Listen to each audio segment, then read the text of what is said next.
I've spoken on this channel before in some of my other videos, one of my other videos in particular, about the importance of talking to yourself.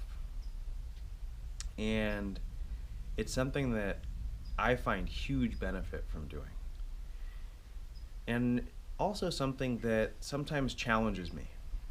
I'm not always great at acknowledging myself. And it's hard to admit, but it's true. It's something that I'm working on. And there are a couple different ways that I promote communicating with myself. One of them is actually talking into this camera and making videos that I put out there for other people to watch.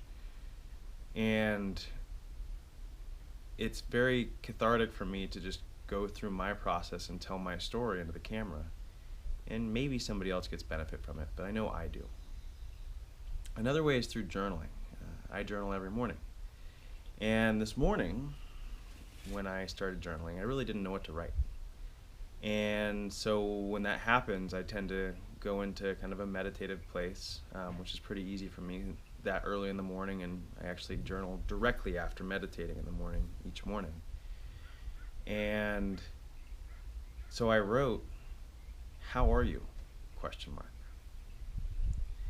And after I wrote it, I sat there and I looked at it for a moment, and I realized that I don't think I've ever asked myself how I was doing. Not directly like that. Not like I would do for essentially anybody that I meet. When I meet people, I tend to ask people how they are. In fact, the way that I start off nearly every session with my personal training clients is by asking, "How's your body doing today?" And then we usually go into how their mind and spirit are doing as well during some course of the conversation. But that's how I start every time. And I realized this morning that it's not something that I've been doing for myself. It's not something that I've been checking in on regularly. I just kind of assume that I'm okay. Sometimes I am. Sometimes I'm not.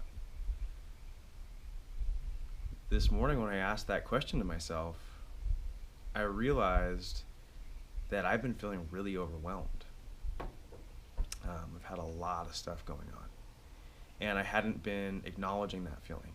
And through my process journaling and acknowledging that emotional state, I realized that I didn't have to be overwhelmed, that instead I could be excited. But first I had to acknowledge the overwhelm and write about it and to put it down on paper. And the reason that I could also get to that point of excitement in a relatively short amount of time was partially because of acknowledgement, but then also through that acknowledgement realizing that there were things that I could do to make all of the things that I have to do, namely scheduling things and really prioritizing things, could help to make all of those things a little bit more doable and a little bit less overwhelming. Basically responding to chaos and creating just a little bit of order in that chaos. Those are big ideas for me right now, chaos and order. I've been playing with those a lot. I'm sure I'll talk about them more in a later video. But I just wanted to share this example of how I talk to myself and how I'm continually developing that relationship with myself. Because I have a feeling that I'm probably not the only one out there who hasn't been asking themselves, how am I? How are you? So what I would invite you to do is to ask yourself, how are you? And play with it. Play with the conversation. See how you are. See where you go with that question. And be open to not knowing. It's fun. It's challenging. But most of all, I think it's beneficial. Hope you get something out of it. Thanks for watching.